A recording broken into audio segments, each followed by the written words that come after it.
for the in.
Okay, are we ready to begin?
Gary Bryant is a sought-out drill designer and music arranger in the United States.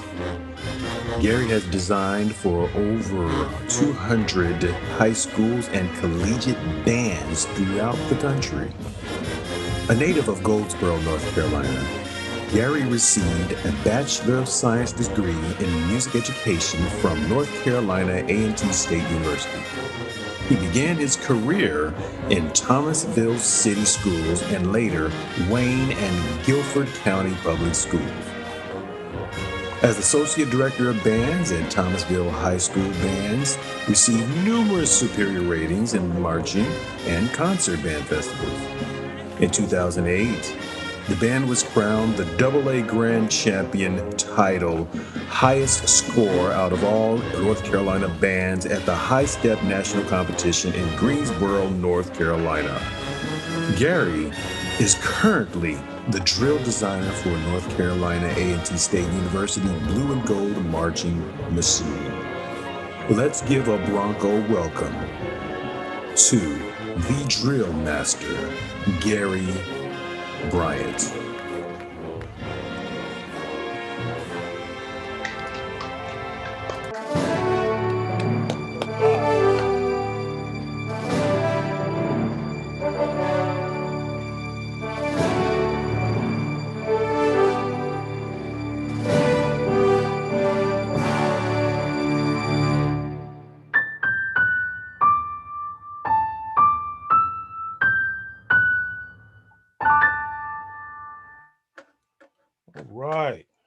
All right. Let's take your instruments or devices off mute and just give a round of applause real quick, class. Good Bronco welcome. Yes, sir, Drill Master. You know, we really appreciate you coming in on this because as we said before, the Drill Master has written drills for us, NBX. So this is beyond the scope of North Carolina. So we're looking forward, we're excited. And we're just gonna hand it over to you. You have co-host controls, everything set. Okay. Can everybody hear me? Good. Okay, can everybody hear me? Yes, we can hear you. Okay. Yeah, I can hear you. Okay, awesome. So again, I'd just like to thank you, Dr. Reed and Professor Chalmers, for having me in your master's class series that you've been having. I've attended every week, and I've been thoroughly impressed with what you guys have been offering and providing to your students during this time in COVID. And to everybody that's here, if you don't know me, I'm Gary Bryant, and I'm not going to go through, you you heard the bio with the music and all of that, but I'll just tell you a little more about myself. I am a native of Goldsboro, North Carolina, and that's where my drill writing began. I started writing drill. Well, started with the whole drill process when I was about 15. Um, I was one of those inquisitive students who was always under my band director and was a sponge. And I had my band director 2 periods out of the day, first and second period. Our first period class was improvisation to jazz class, which got us ready for jazz band in second semester. However, he used that kind of as his planning period for marching band, which was second period. And so one day he was sitting and he had his drill paper out and he was working on some drill design for us. And he created a picture, and he had a picture that he wanted to get to, but he couldn't figure out how to get to it. And so I sat down and I looked at the picture. I kept staring at it and I saw where he was trying to go, but it didn't make sense where he was trying to go. So I got a piece of drill paper and I was looking at the dots, adjusted size and all of that. And so at that point, I figured out where we needed to go. And he was like, okay, since you figured this out, second period come, I need for you to go outside and teach it to the band. And so thus began my drill writing. I didn't really have any formal training or anything like that. I did a lot of watching, a lot of band back in my day. And I hate to sound old, but I mean, I'm older. Now everything is on YouTube and you have access to band. Pretty much as soon as you step on the field, step in the stadium, somebody's live and video is already out of your performance. However, back in the day, we come from the band tape era where everything was in VHS and you watched it. So I had tons and tons and tons and tons and tons of tapes. And I would just love to watch band and watch the drill, and I got fascinated. You know, everybody gravitates to arranging, and that was the first thing that I gravitated to, and I'm a pretty decent arranger. But drill writing became my passion. And so one of the first books, strangely, that was on the shelf that I still have to this day is this book. Help a doc. So first book, which taught me band pageantry. Hubba Doc. Oh, okay. And so Band Pageantry, A Guide for the Marching Band by Dr. William Patrick Foster. This book taught me a lot, just sitting and reading. I mean, what a lot of people don't know is that this book was his dissertation. So this book pretty much breaks down everything you need to know about pageantry. And although it's a dated book, what's in the book is not dated. It's still relevant to this day. And he breaks it down from having a 24-piece group to a 300-piece ensemble. So it's a chart broke down for every type of scenario that you have. And so I took this book home at the age of 15 and I really immersed myself into this book, reading it front and back. Next book I had, which I still have to this day, is Multiple Options in Marching Band Techniques by Robert E. Foster. So I had two books with the guy's last name Foster. And so in this book, it breaks down a host of things. A lot of you are familiar with the Patterns of Motion series by Bill Moffitt, which I have tons of those books as well on my shelf. So I really immersed myself in these books and really started trying to pick up concepts. Later, and let's fast forward, I go to college. You know, you're a music major at, you know, it's not many HBCUs I know that offer a marching band techniques class that teach you how to write drill. Well, at my alma mater, we didn't offer that class. And so by the time I actually got to the class where you learned that stuff, I'd already became the drill designer for the university band that I was marching for. So my professor looks at me and he's like, Gary, your peers are in here. You're already writing drill for the band. Well, go ahead and show them what you do. Sir, you're Dr. Day. I'm Gary Bryant, the student. So I'm like, I mean, you know, I'm looking at him like, what am I supposed to do? You're Dr. Day. So I mean, I took it and I started showing my peers what to do. And at that time I was using Poware And, you know, we went through some stuff, but even then that was just a day of of things you had versus a lifetime of a career that you choose and you do, and you don't really have the foundation that you're supposed to have. So that's why I'm so adamant about what I do and how I do it. It's not about being a drill master. And I take that, you know, that's just a moniker that I have, and I appreciate everyone who says that. But a lot of people like to call me the GOAT, and I always say, as long as my favorite drill designer has breath in his body, I'm not the GOAT, and Harold Houghton is still alive. So, you know, I take it like that, but I do appreciate everything. Um, I I'm just gonna fast forward back, and then we're gonna get into the presentation. So fast forward, I get to A&T, and I'll tell you the story how I even became the drill designer at A&T. So I always walked around in undergrad with drill paper. You know, if you're an arranger, back in the day, you had manuscript paper. You know, you kids now know about Finale and Sibelius, and most of you use that thing MuseScore, or whatever. And so back in the day, we didn't have all of that. You had manuscript paper, you had drill paper, you had whatever you had. And so I walked around with drill paper. And Dr. Ruff called me on my phone one day and was like, you know, you're always walking around with this drill paper. Come to my office and show me what you got. Now, I'm always walking around with drill paper, but there's not a lot on this drill paper. I just walk around with it and I jot ideas. So I'm like, well, what am I gonna go show him? Like, so I craft up this nice formation, and I go just this one formation before I walk up the hill to Fraser Hall, and I go in his office and I put the piece of paper down. I said, well, this is what I'm working on right now. He was like, okay, great. Well, you're gonna be my drill designer next season. So my very first drill, ironically, was against North Carolina Central in 2005 at the very last Aggie Eagle Classic that we had in Carter Finley Stadium. So for you, if you want to go reference to it, I'm not going to show that video. I look at it now and I cringe, but it's also good to know where you come from. So I write my first drill, and, you know, it was typical in what we were doing at that particular time. So it matched what we did at that time, but I desired more. And so as the years went on, I started just really getting into myself. But I'll tell you how I really built myself as a drill writer.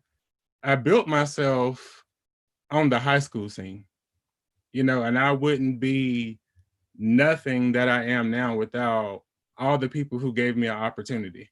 And the first person outside of writing for my high school band when I graduated, and I'm going to always be indebted to him, his name is Matt Andrade. And he was my chorus teacher when I was in high school, but he also worked with our band as well. He marched drum corps, he marched in Spirit of Atlanta, he was military. And so he left my high school the year I graduated and went to another high school in the county, and he was the band director there. And he was like, all right, I'm hiring you and I need you to write my drill. Mind you, I'm 18 years old. I'm used to dealing with my high school size band. And at the time when I marched at Goldsboro High School Band, you know, we marched anywhere between 100 to 160 people at that particular time. You know, it had a pretty decent sized band. We had gotten smaller, but that was our normal size. And so I show up to band camp day one, and they have 12 people. And I'm figuring out, what am I going to do with these 12 people? Well, I had to make it work. So I taught them what I need to teach them fundamentals wise, and I went home and I sat at the kitchen table, pulled out drill paper, and I wrote the drill. So the next day I went and I was resilient, and we got it done. They went out, they competed, they won a lot of visual awards. I ended up writing drill for him the whole time he was there. Even got a gig writing drill for him at Gardner-Webb University when he was the director of bands there. So I've done a lot there. High school, just to name Professor Chalmers, another like good friend of mine, and I've known Austin for a very long time. And, you know, when he started out teaching, he was writing drill for himself. But one thing that he came to me, he was very transparent about, is I'm getting beat a lot in this area, and this is not my strong suit. So I sat down and I showed him the simple way of how you do it. So I told Austin, and I'm sure he remembers the conversation we had. I said, I'm gonna do it for you for a little while, but then you're gonna do it yourself. So you tell me when you're ready to do it yourself. So if when the season go by, he calls me again. Hey man, we're in band camp, need this drill done. So, year 2 go by, year 3 go by. So year 4 comes by, he calls me, said, I think I'm gonna do it this time. I said, well, good, because I was gonna call you and tell you that I'm not doing it this time. Your time has run out. And so he started doing it, and he did a really good job at doing it. Also, and I see Charles Connor in the room. Charles Connor, and I have to give him a lot of credit for me building myself with Hope County High School. So he gets to Hope County High School, and at the time, they grow, they get big, and they were the band that I really got to explore a lot of concepts with over the years. And I wrote drill for that band, and I did Devon Pickett the same way. Once he got there, by that time rolling in, I'd already been writing drill for the band. Even for him, first few years, it had already been 10 seasons. And so he picked up the concept too, and he's doing far imaginable well than what I could be doing for him. I'm actually impressed at what he's doing. So I would always be indebted to my team of people in North Carolina. At some point in time in North Carolina, I have written drill for 90% of the show style bands in North Carolina at some point in time. So that goes there. And just on the high school scene, I've written drill for bands from California all the way to Japan. So I've have went all the way around. Colleges, just briefly before I get into my presentation, I'm just gonna kind of hop around. And I just tell you like this, I'm one of those people, I'm interactive. So when you have questions, I don't mind answering them, because this is the type of environment I like to have. I don't like to hear myself talk a lot, but I'm gonna put and give you some good information. And also when it's over, I will email all what I need to email to Dr. Reed, and Dr. Reed can send it out to the students who's interested. And I'll tell you about some other initiatives that I have going on as well to further cultivate those who are in the band now, who are music majors and desire to learn how to write drill. So college bands wise, I've designed for North Carolina A&T State University for the last 15 years on and off, been back primarily since 2018. I'm also the drill designer at South Carolina State University, which I have been since 2017. I'm the drill designer at Shaw University as well. Started doing that last season. I designed the drill at Langston University for about 3 or 4 years. I've designed drill for Duke University. So every time you watch pregame, and a lot of people laugh when they see Duke and then they see DUM, which is Duke University Marching Band. It's just, they flip letters. It's not dumb, but people laugh at it. But I had to design that for Jeff Awe. And I think one of my most memorable moments was being at the A&T and Duke game last year in Duke Stadium. And when it was all over, and they was like, man, those were good halftime shows. And I was like, yeah, I designed both of them. People was like, really? You, Duke University? And I mean, I'm not a Duke fan, but the paycheck says otherwise. So, it is what it is. And then I'm trying to think, that's Gardner Webb, and that's kind of it with my colleges. So I'm going to get into my presentation and just talking a little bit, and I'm going to share my screen and go to my slides. Now, I'm not a big slide person, but we're going to go through them, and then we're going to have a little talk, and then I'm going to show you some of my work. I think that'll help too. Dr. Reed, when he called me, he was like, yeah, show him some videos. And I had to go searching for videos. A lot of videos that you try to find don't have good angles for you to really see the drill like you need to see. And that's no fault to the band. That's just to the people that put it out there. So let me share my screen and we're going to get going.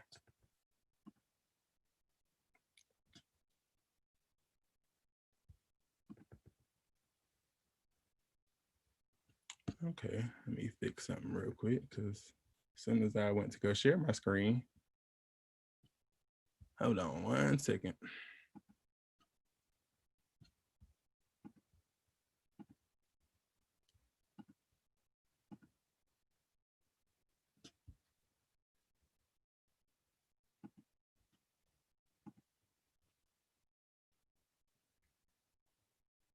Okay, it's not allowing me to share like I need to.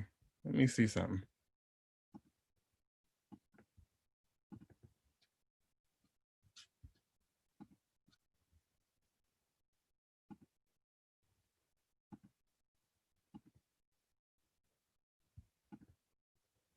It has like these big icons on it, and I'm trying to figure out what's going on. Like it has a caution mark in these things in Zoom. Like I see where the stuff's supposed to be, but it's not letting me pull it up and share it.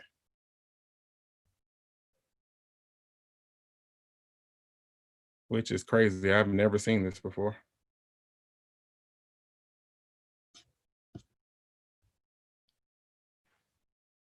I'm going to figure this out. Of course, now we will get here, and I was just praying not to have no technical difficulties, but it's okay. I'm going to swing it anyways.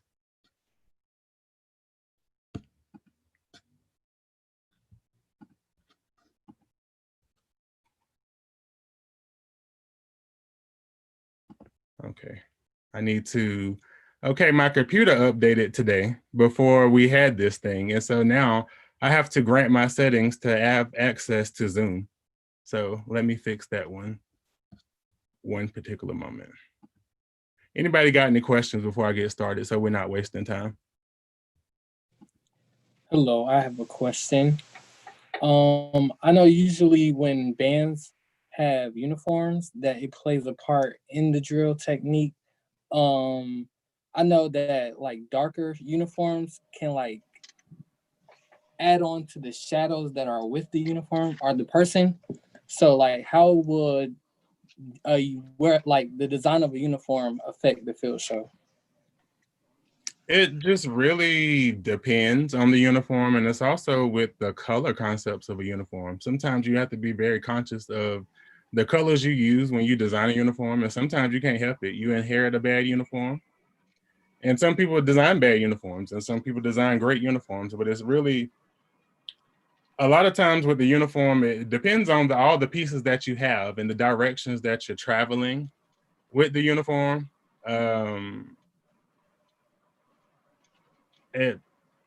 Like I know I can give an example for some groups who have a cape, and you can have groups that they're moving, and you may have one person that's moving forward and they TT another person TTRs and they go to the back. So now you may have one color of the uniform coming forward and you have something else going backwards. And when you start looking at it, it can really cause like a contrast. But I know me, I really always ask to look at the uniform, and I always try to keep in mind what that band uniform looks like. So when I move a group out in the direction, everybody is going out in that direction at the same time. So when the band is traveling and the velocity, you see what you need to see from whatever angle of the uniform. Does that make sense? Yes, thank you. And now I'm still trying to get this preference thing going. It's still giving me the blues. Mr. Bryant, I have another question for you. Okay. Hello, this is Brandon Jones, music education major at North Carolina A&T State University.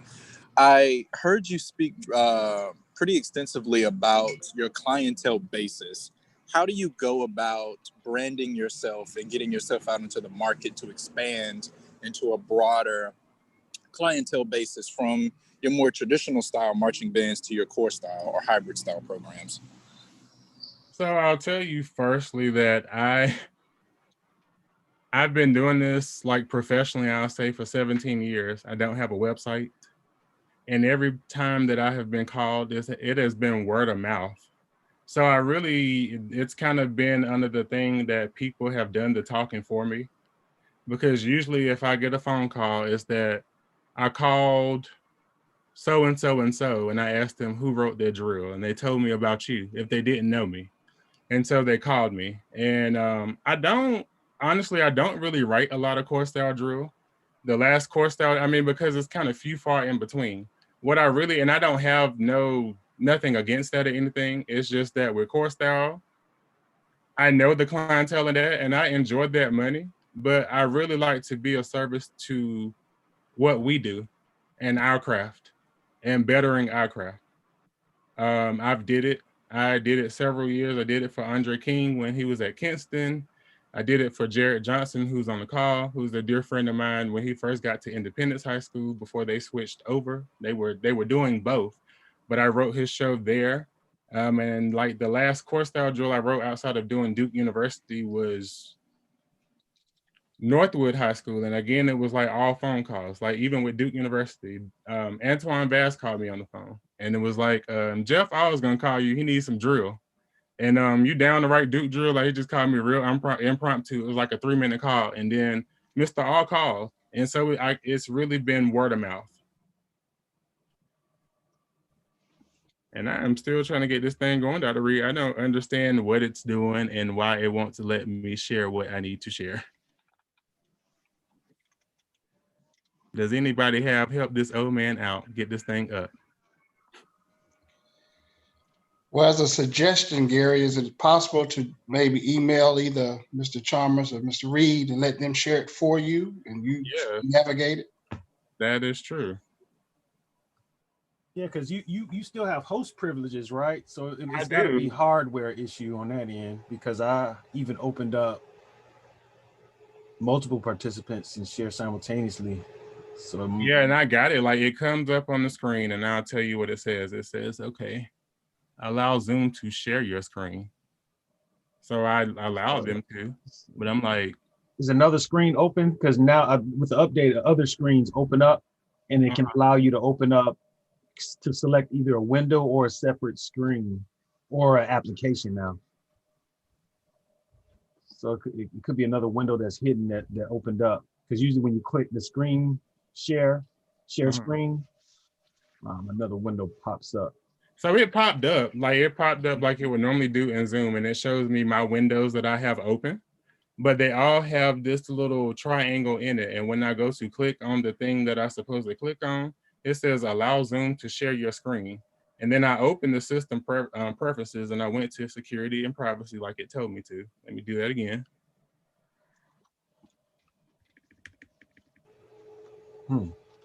Are you on a Mac or PC? I am on a Mac. I'm on my Mac. Let me.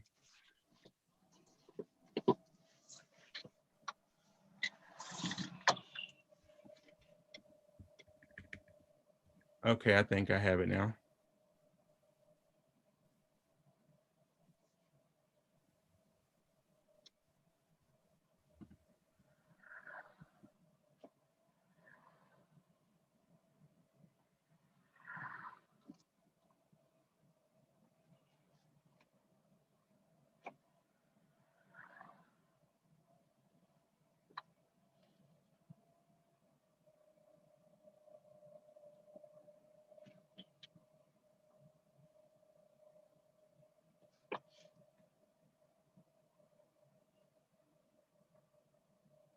Okay. I think we have it now. It exited out. Okay, everything's here now. Okay, can everybody see my screen? Yes. Okay.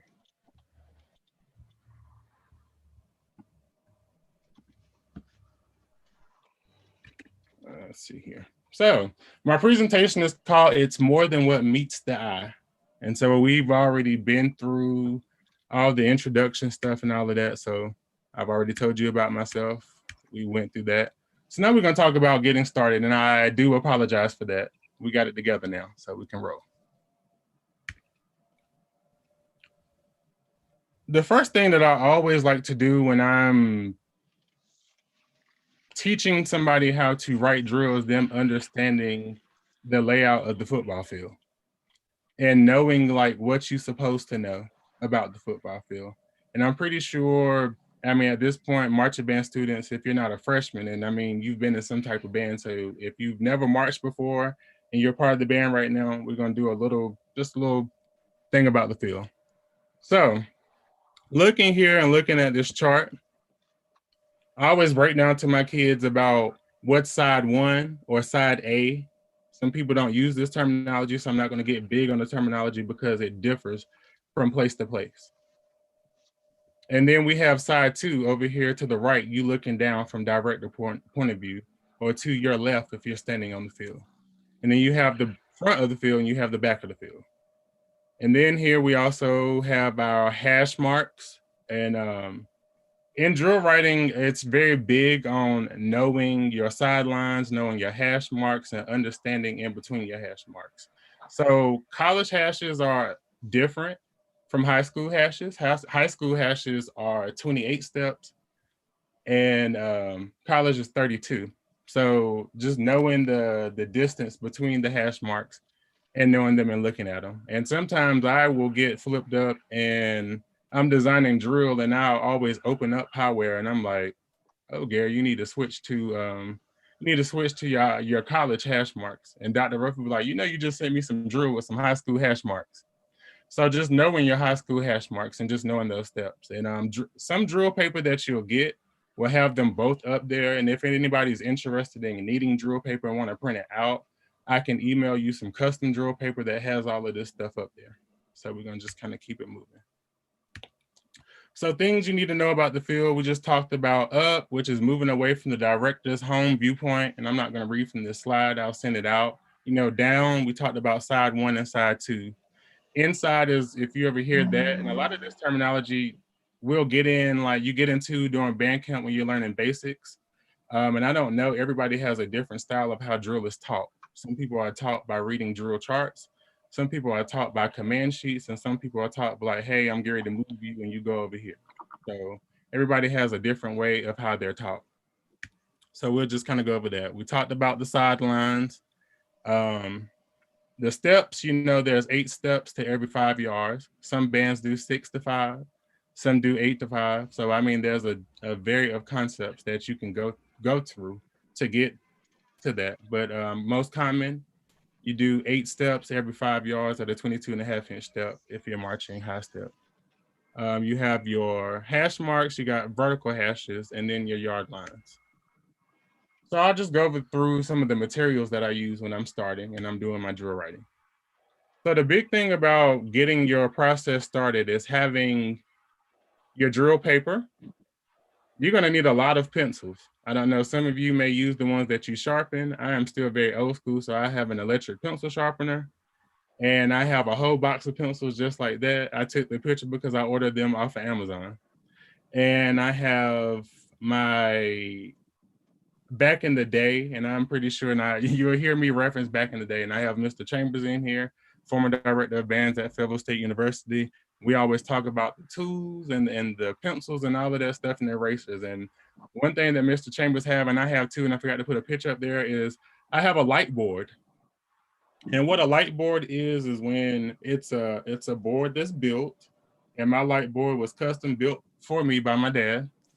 You have a light bulb in it, and you can sit paper over, almost kind of like an overhead projector. Like some people who didn't have light boards would use the light that came out of overhead projector. And I'm sure some of you are probably like, what is an overhead projector? And I hate to sound dated, but overhead projector is what we had years ago. Now y'all have projector screens and it project.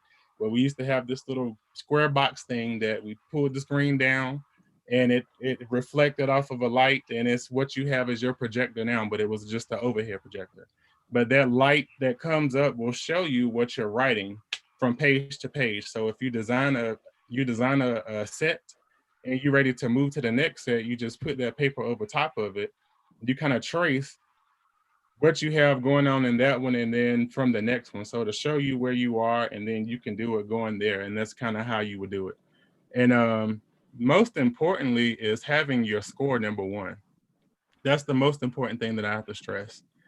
And you're gonna need a box of erasers. For every 1 pencil, you're gonna need probably about 5 erasers, because you're gonna have a lot of stuff. And in my case, I don't like to erase, so I'll get a stack of drill paper about this thick and I'll go. Although I use Poware, I'm still one of those people that everything starts by hand. And down here, I have my little Poware screen, and then I have like my rulers, projectors, compass. I have a bendable shape that I had that was used to do curvilinear stuff. Like I have like a whole bag of them. I don't really use them anymore, but they were passed down to me from my high school band director. Now we'll get back into the styles of drill before we talk about drill. You have military drill. A lot of bands in Texas, they have a festival down there for the military bands. They play marches and they do a lot of military precision.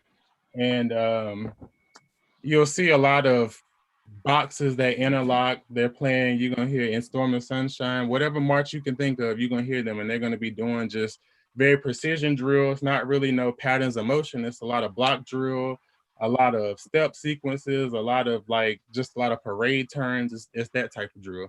And then you have patterns of motion. Patterns of motion was designed by Bill Moffitt. Bill Moffitt, who was a student of A.R. Casavant in Tennessee, learned his concept, which was built and based off of blocks and people. So he took those concepts that were off of block and based, and he turned it into a 4-man squad system to create kaleidoscope type of drills.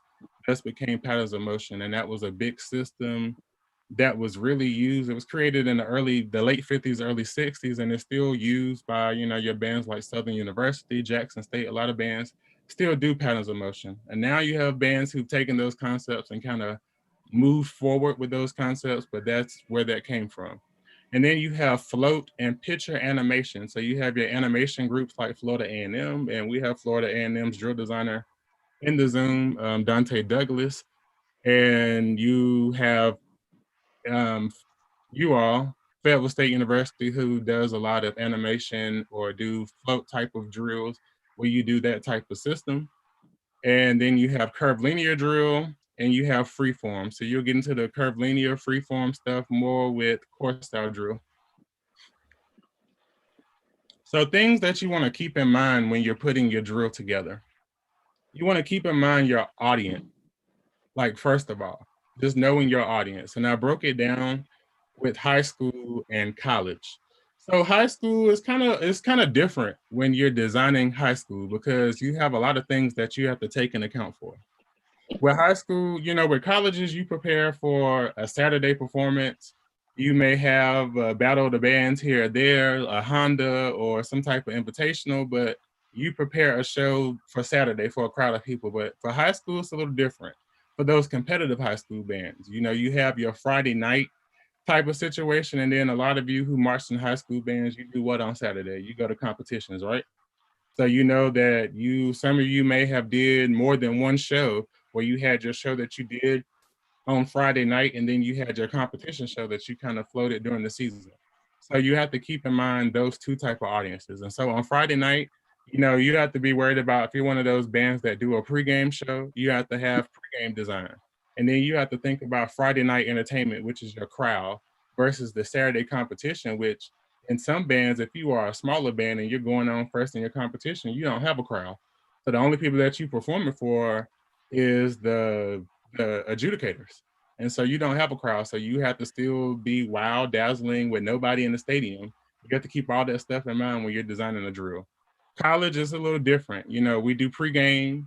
And even on the high school, you still have pageantries that you think about because the high school bands, I will admit, they are eating a lot of college bands up with the creativity because, you have that autonomy to kind of do what you want to do with your drill design, your show concepts, and to really build a show. You have a lot of bands that's deeply rooted in tradition, and that's fine. There's nothing wrong with that at all. And then you have bands who are a little more affluent and progressive and move along with the times. It just really depends on what you want to bring to the table and what type of drill design you have. So you get into that thematic programming.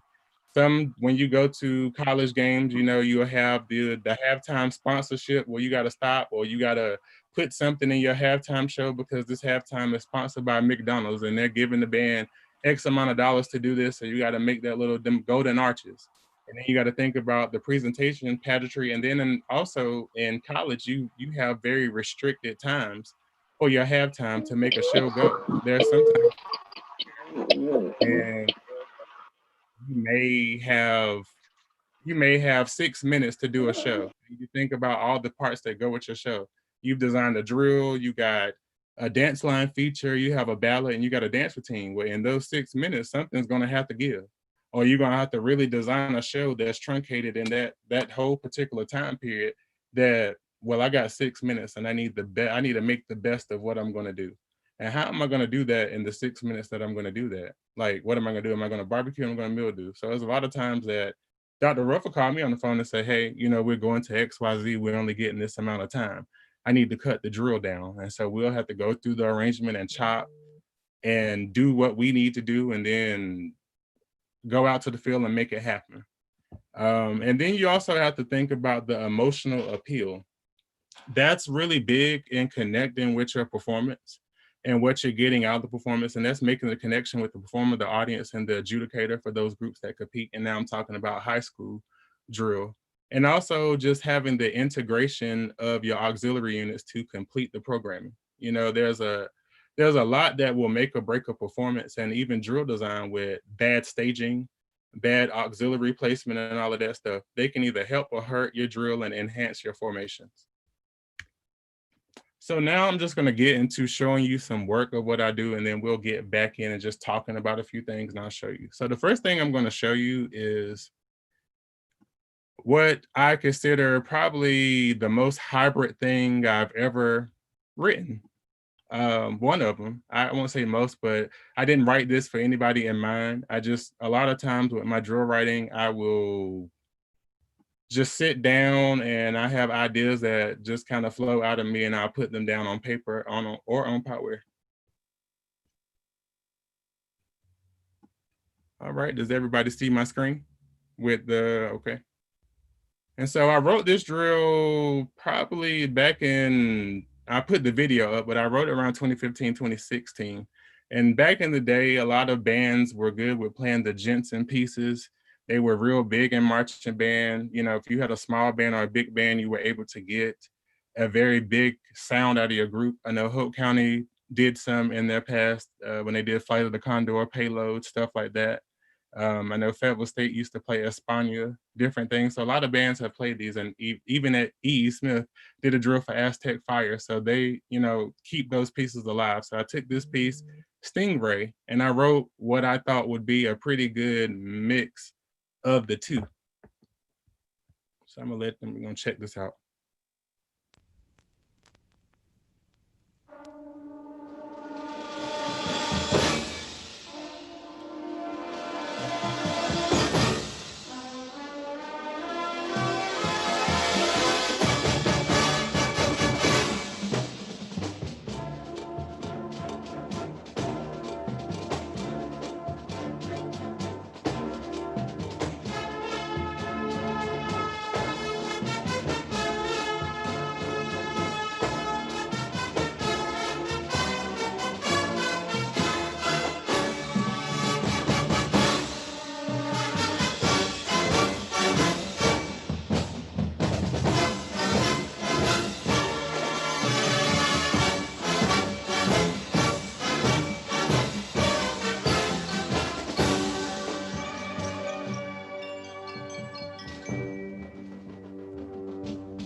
So I just sat down and I worked on that. I do that from time to time, and it's just kind of how I, as a creative, how I get my ideas out.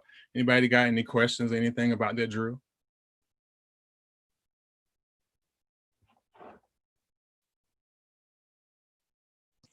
So when we're looking at a drill format like that, what are we thinking in terms of, I know you referenced staging a little bit earlier. How would staging play an effect in that particular setting?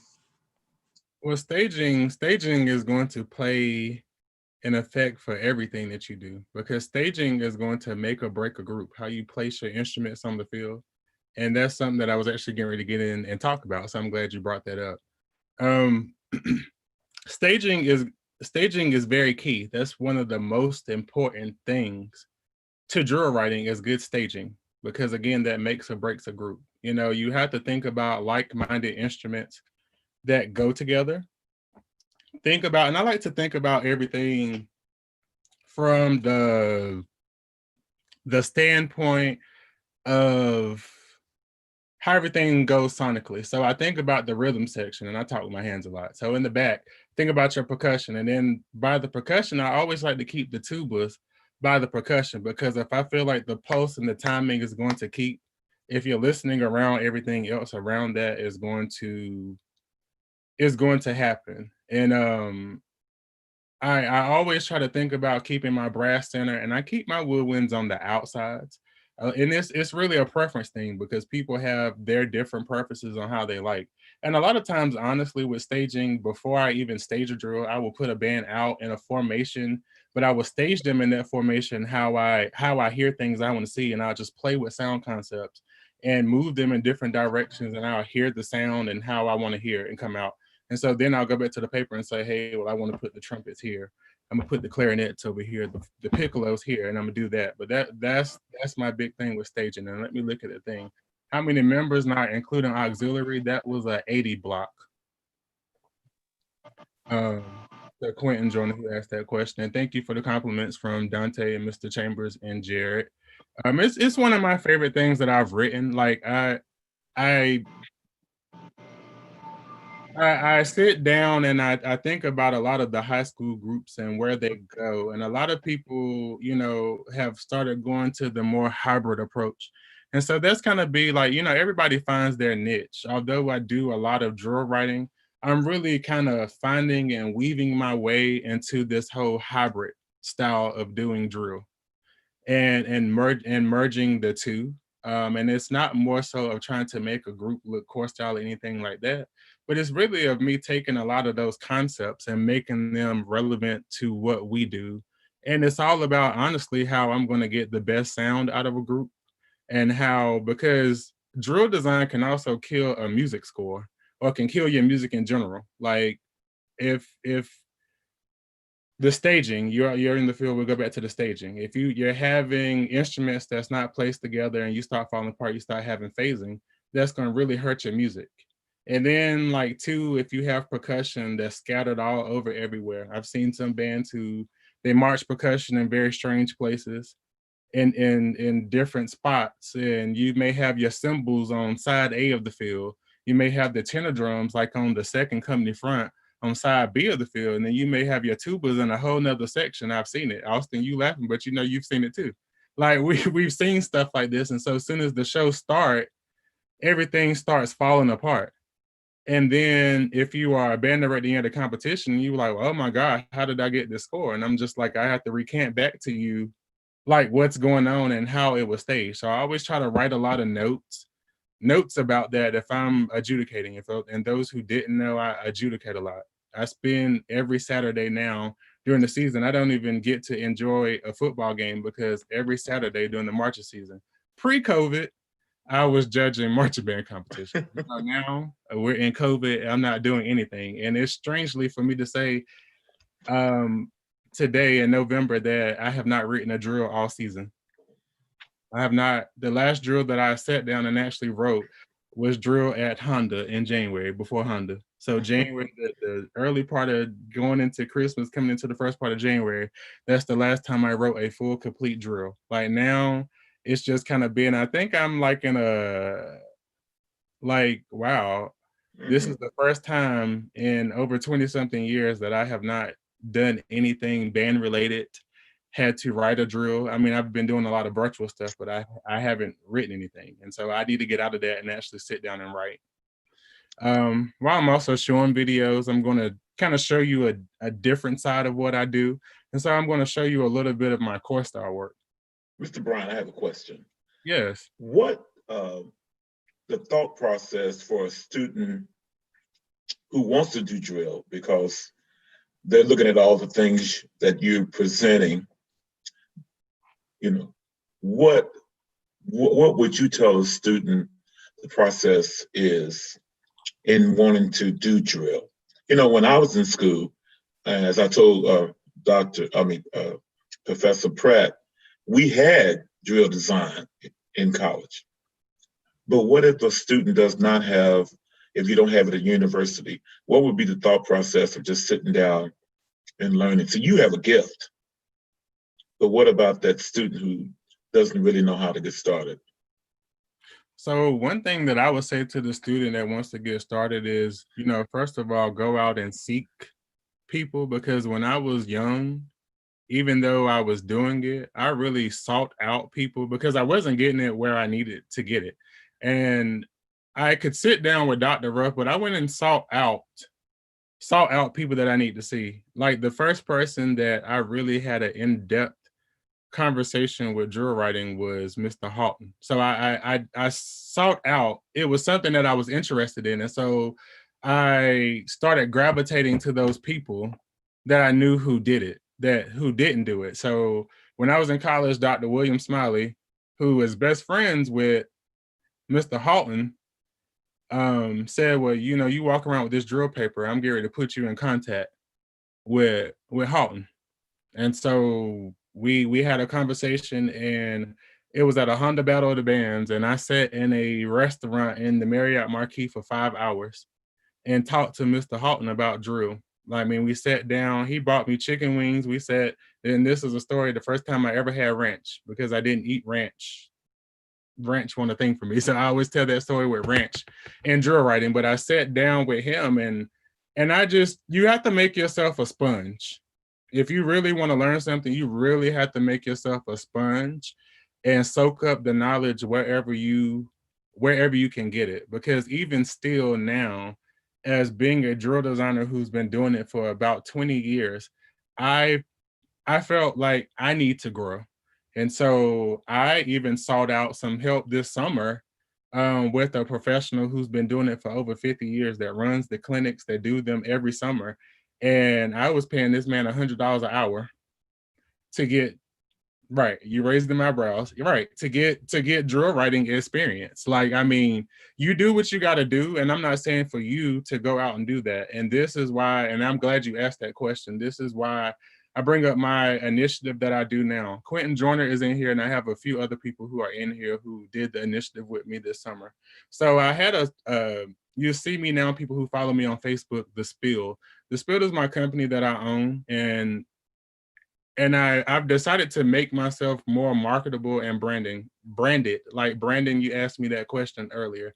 And Brandon Jones is a protege of mine, somebody who sought me out when he was a freshman in the band because he was a music major and he knew that we didn't offer anything at A&T with drill writing. And I mean, he found me, hunted me down and said, hey, I really want to learn how to do this. Will you show me how to do this? And so I took him under my wing and we learned, and I just started showing him the things. And so that brought me to the point now of starting the Spill. And this summer when we were like dead in the pandemic, I trained, along with some of my colleagues, we trained about 24 band directors on writing drill. But now I want to train the novice student on how to do it. So that's my next thing. So for you or anybody who's listening in that call, if you're interested, I will provide information for you and to you on how to get in contact with me and be a part of this. It's, you know, we meet,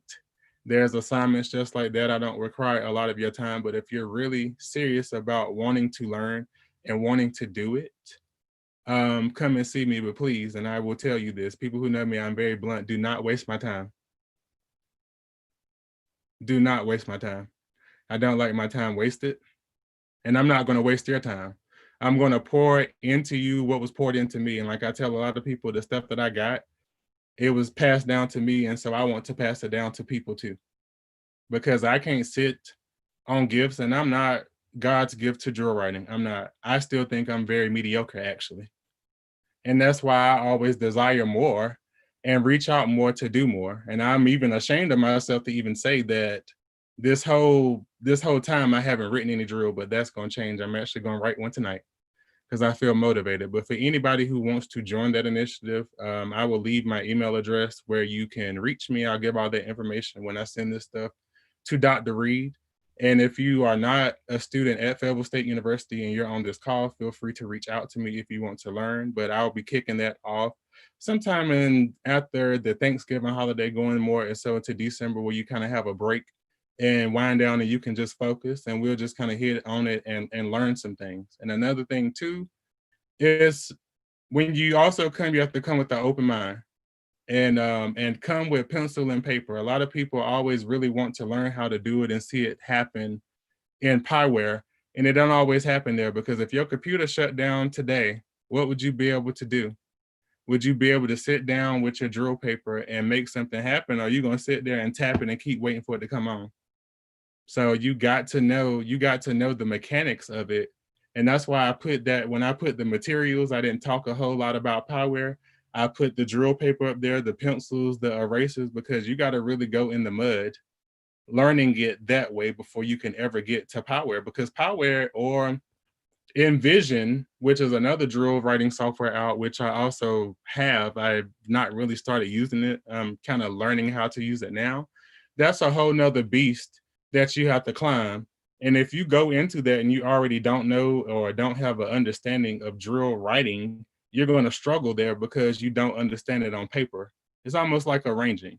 If you don't really understand it on paper, and then you really go and you're getting all those trick sounds that you hear in finale, and then you pass it out in front of a group, it's not going to correlate. And it's the same thing with drill writing.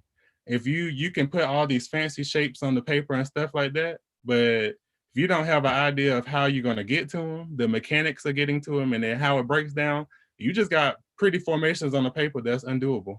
You can do them, but you're going to sit there and either scramble to get to them. You're not going to get to them. You're going to cut them out. So you really have to break that stuff down. So I'm going to get into this next drill, and I'm only going to show you just a little piece of it. This is Northwood High School out of Pittsboro, North Carolina. One of my good friends, Jason Freeman, is in his third year now there. He's a Winston-Salem State graduate and North Carolina School of the Arts graduate as well. And so I'm going to go, let me pull this video back up and go and just show you a little bit about that.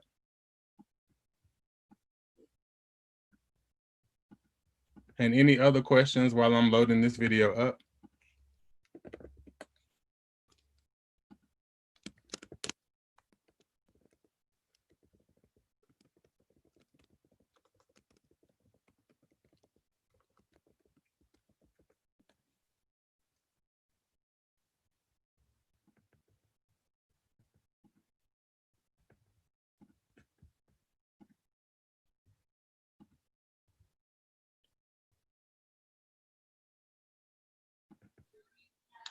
Hey, Mr. Bryant, Pratt E. Smith. Hey, Mr. Pratt, how are you? I'm good. As far as your drills, and do you have your library of drills and the music that a director may want to be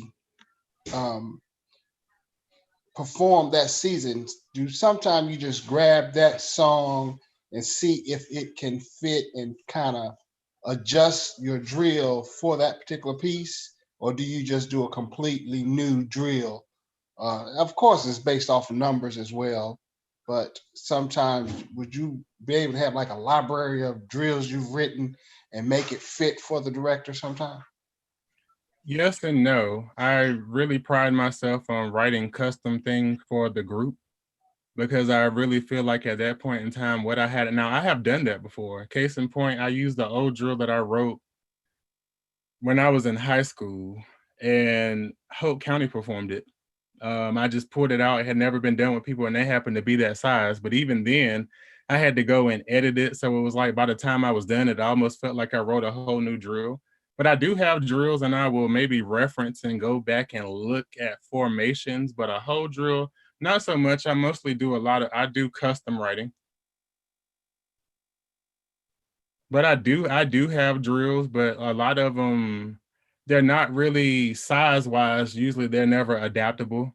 So it always, even then when I go back and flip through stuff, it'll work and sometimes it don't. It's kind of like half and half really when I think about it. Like I'll have stuff and I'll look at it and if I'm ever in a jam and I'm like, what am I doing? And I'm like sitting here like pecking and I'm like, okay, let me go back and let me just look at some old stuff and I'll go back in and I'll have the music and I'll sit there and see where it go and I kind of do, but it's a combination of both. All right, then. Thank you. Yeah, thank you.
And so that was just a little bit of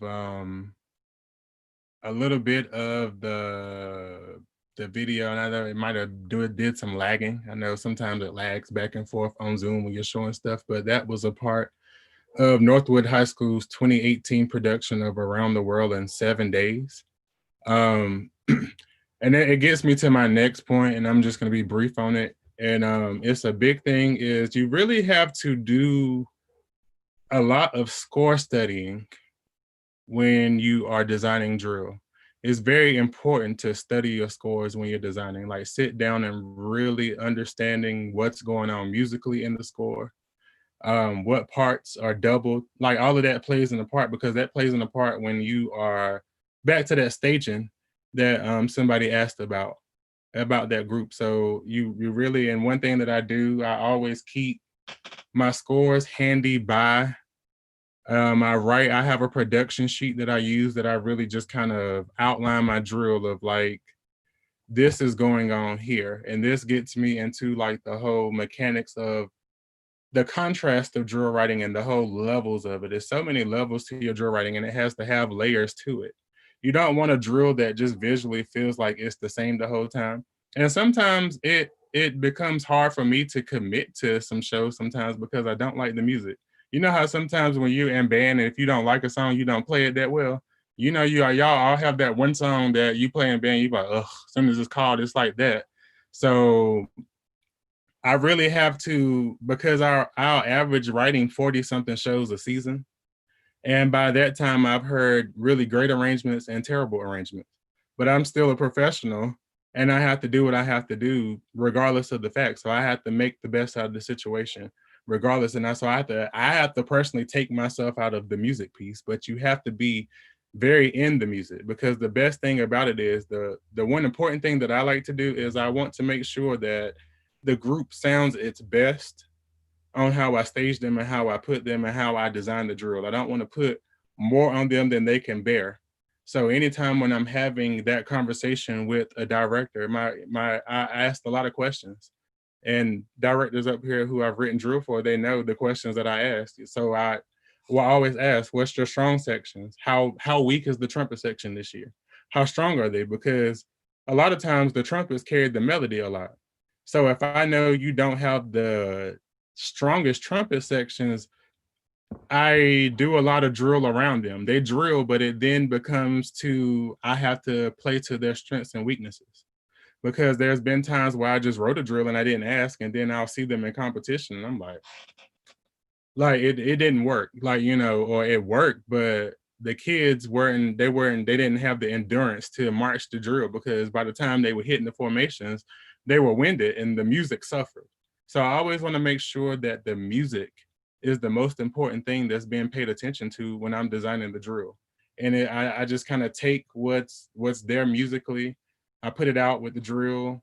For groups that have flag lines, I try to stage them in a way. When I wrote that core style drill, believe it or not, they didn't even have a color guard when I started writing the drill. So magically they rounded up 7 or 8 people and finally got a color guard, and it was very last minute. So when I was writing that drill, they didn't even really have a guard. I think it was like 2 people.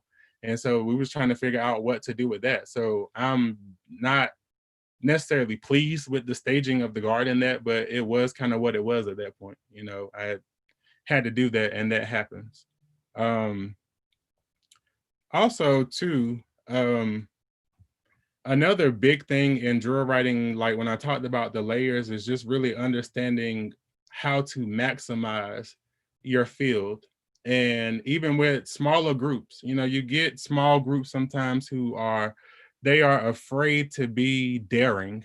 And I always say that it's fun to write drills for small groups. And I have, you know, one of my best friends here on this Zoom, Quentin Joyner, and as he was teaching, he taught me a lot about really maximizing your group, because one year our group got down to, and I was teaching high school, my kids, we got down to about 18 wins and only have 5 percussion, and I'm in my bag the whole time because I'm sitting there like, what am I gonna do with this? When I mean, I know what I can do with them, but he was like, what you mean, what you gonna do with them? Drill them just like you would drill a band that's another size. And so you really have to sit down and and start playing around. And I take them out on the field. And the big thing when you have those small groups is you have some groups that can pull off different areas of the field, but then you have some that are not that, and you have to really know your group. It comes down to really knowing your group and knowing where you place them on the field. Like some groups, like when they're very tiny, some directors will keep them under that front hash and move them and do things. And this is where with a small group, you have to get very creative. And a person I know that's very fantastic at creating the scene and being creative with a small group is Mr. Chambers. And I watched a lot of his work when he was at Kentucky State when he first got there and had a very small group, and they did some curvilinear stuff, shifting formations around and then expanded out and still did the patterns of motion stuff that was going in there, but he kept them in a way and they still were spaced out and everything, and they never lost that sound. So I used to do a lot of studying. And so the thing about it is, if you want to really write drill, I say, you know, instead of going on YouTube and watching those stance clips, there's nothing wrong with that. But if you're serious, go and really start watching a lot of groups, and don't just watch a lot of our groups. Pay attention to every group. Pay attention, because now I'm not saying that you go and mimic what they're doing, but it'll start showing you a lot of what the possibilities of what you can do with a group. A lot of people love to say, oh, we love to watch DCI, we love to watch drum corps, but the better thing to actually watch over drum corps is Bands of America, because all the ideas in those drum corps shows that you watch and you watch DCI, they're tested out on a high school group 2 or 3 or 4 years before they even hit the drum corps. So when you go and watch those groups, you see all of those crazy ideas with small groups, big groups, and everything. And even with a lot of the patterns of motion stuff, I mean, you go and look at some of those schools in Texas, Tennessee, a lot of those bigger PWIs that do those things, you'll see a lot of those concepts. Those concepts are achievable for big or small groups. You just really have to know how to maximize them and use them. So, any questions? I have a question. I first just want to thank you for coming to speak with us today. And my question is, do you sometimes find it harder to or do drill for core style bands or show style bands? I know with core style bands, sometimes you have to take in accountability for the instruments or the props that some of them will bring onto the field. Honestly, I use the same concepts for both. It's just really at that point a change of shape. You know, we're going from doing a lot of linear things where we're doing, you know, your slants and using squad based stuff. And then from there, I just kind of use those same mechanics and do it, because they're what you don't even know, or what you know, like a lot of things in core style band is also derivative of what we do. If you go in and watch a lot of those groups, they still use a lot of that patterns of motion stuff. When they want velocity, they'll just do it very fast and make it weave. So I just blend the two really on both ends. I kind of like to say I have my own style now, or I'm developing my own type of thing. Like it's my own thing. So it's like sitting down and making the roux. I'm not a seafood eater. I'm allergic to it, but my best friend makes very good gumbo, and he always talks about the beginning process. And if you don't have that roux, and so it's like with drill and my stuff, it's a melting pot. I take concepts from different places and I learned them. So a big thing that I didn't know, even in drill writing, I was working for a high school and they wanted animation. I wasn't an animation person. So I had to go find people that do it. So I went and found me some people from Florida A&M that do animation. The first person I got on the phone with was Dr. Julian White, taught me a lesson on animation over the phone. And so you sit down and you learn those things. And that's still a thing that I struggle with, because I wasn't big on the picture process. You know, I was big on making all that stuff happen. So when I don't want to be like that one-dimensional drill writer. And so that's even why now I'm out and I'm still like searching the scene. And I'm glad that Mr. Douglas is here, because I'm getting ready to be knocking on his door next. I'm glad I found him. So I'm getting ready to knock on his door next. When I feel like I'm that type of person, and you take this for what you need to take it for as a student.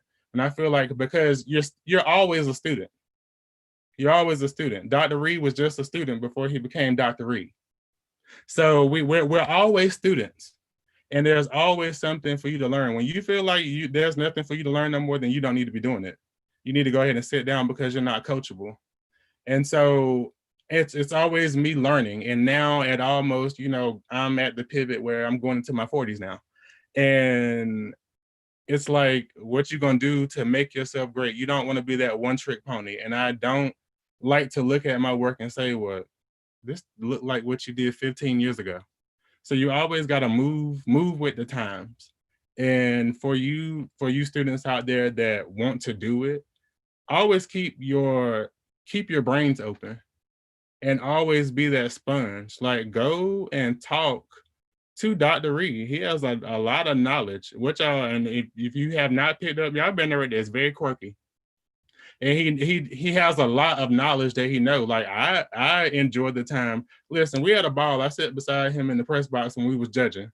Most of the time it was 70% of us laughing, but because he told me I was out the chain. If you ever had to sit in the press box beside me, that's an experience. But just sitting beside him and even learning his concepts of how he thinks.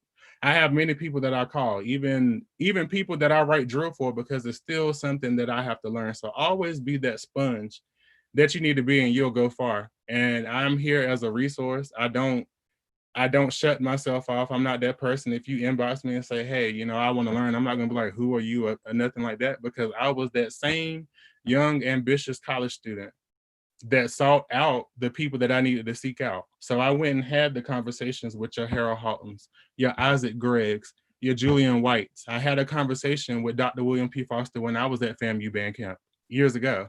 So sitting down and having those conversations with those people, having the conversations with Timothy Chambers. I call that man all the time. He was never my band director, but I'm like one of his. We'll be on the phone and we'll chop it up 2-3 hours at a time. 1 hour is a very small conversation with us, but I'm going to get down into the nitty gritty of what I need to get down to, because there's things that I want to learn and that I want to know. So always make yourself a sponge. Like, always make yourself available to learn, and you'll go far in drill writing, because the drill writing piece is very easy. Like, making this stuff happen, once you really get a system in place and you understand that system, you pick and find and do what you need to do to make work for what you need to make it work for. Like, I'm no pro at it. I'm not even a pro at Pieware. Somebody was like, can you come and train us to do Pieware? I mean, I can show you what to do, but I'm one of those people that I make Pieware work for what I need to make it work for me. Does that make sense? Like, I know all the mechanics of how I need to maneuver it to get my drill done. But then the first thing, when I started being coached by the drill designer that's coaching me, it was like, so are you floating to those slants, or are you using the traditional tools like you're supposed to do? I said, well, sir, I'm floating to them because I'm trying to get my drill done. And so, I mean, he started picking apart my work, and we had some very transparent moments. And so that's how you grow. So again, I do thank you all for, and I'm going to show you one last video before I close out and start answering questions for people who have questions. I have thoroughly enjoyed talking to you all. Hopefully I was not boring. I don't feel well today, and I'm not using it as an excuse, but the weather has changed. And I had to drink tea. I have tea like here now, and all my sinuses are draining, so I feel like real yucky.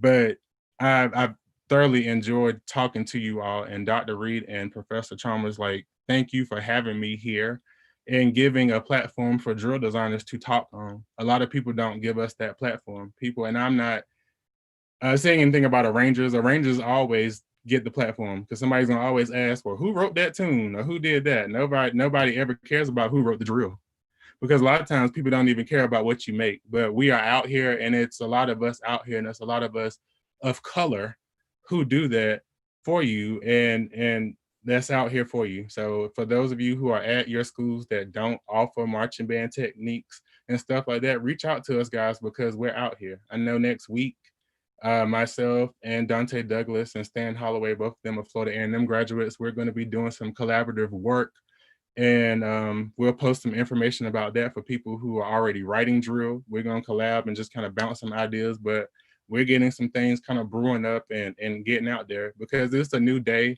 and marching band is moving and it's progressive, and it's time now to turn out some new talent to keep the ball rolling. A lot of our OGs are getting older, they're retiring, and they're sitting down. So who are going to be the next people in the frontier to move us into that new?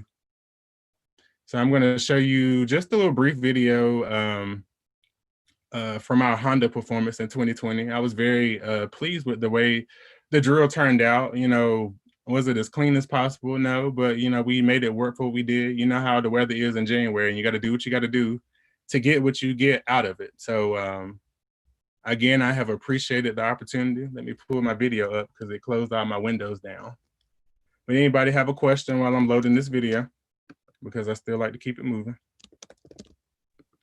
All right, so I have a question for you. So when you were a director of bands yourself, did you find it harder or easier to design drills for music that you arranged or for something that was arranged by someone else?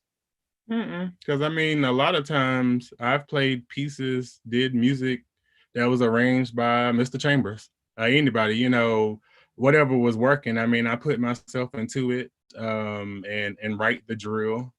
The crazy part about it was teaching was being beat by your own work with your band. You go to competition and you're competing against a lot of groups that you also designed for, but you get beat by your work. It's kind of like bittersweet. Like, well, you the person that's writing it, your group should be doing it top notch, but it's still to see that is still winning and it does well off on its own. So, but no, not really. I mean, I sit down. Like a lot of times I would write the drill music, but I've played other people's music too. So it wasn't hard. But I mean, I'm gonna always be conscious of the music that I select for a group because I'm gonna want it to sound the best. I'm not just gonna play any old arrangement either. And also, I know that you said that you have been like in a drought of writing drill for a while. So how do you think coming off of this extended period of time on not writing, how do you think your creativity will flow once you start writing tonight or whenever you start writing for another group? I have some ideas. So they're kind of like spurring out of me right now. It's like I need to put them down. And I think now is the time because with me also too, and I know with folks that arrange, if you're not feeling it, it's not going to happen. You can sit there and you'll have it down, but then you'll return back to it and you'll be like, okay, I don't like the way this sound, or what was I thinking? It has to be one of those things where you got to be all the way in and committed to it. It's like when I would arrange a piece, and I've arranged for pieces for people that are in this room, I would sit there and I'll listen to the song all day. I'll go around the house, I'm singing the parts out, working the harmonies out in my head and stuff like that. And then I'll go put it down. It's the same thing with drill writing. I'll sit there and I'll look at stuff. Like I have so many different sources of inspiration that I look at. People will say, well, what inspires you? I look at birds that fly in the sky and the pattern that they fly in. I look at the way the clouds shift and the way they move. I look at, I was told a long time ago by my band director to make your water slushy and watch it fall out, or watch the water fall out and how it spurs out, and even paint, like dashing paint on paper and watch how it runs and stuff like that. I'm one of those people that pay attention to stuff like that. So I just kind of just draw inspiration. But I think now it's time. Like I've sat down and I think I've gathered up enough to now that I want to do it. But it was also because I wasn't feeling it. We weren't having a band season, so I didn't feel compelled. And a lot of my work is really written on the crunch. Like people who really truly know me, I don't sleep. I may get 4 hours of sleep. And I do my best work at night drill writing. So I'm usually up 2, 3, 4 o'clock in the morning in between 3 or 4 drills. Like if I showed you my workstation now, I have a double monitor setup that are 32. I have 27-inch monitors that sit beside each other. And then I also have it on a 55-inch screen TV. And so I'm looking at all of this stuff. So I have the grid up.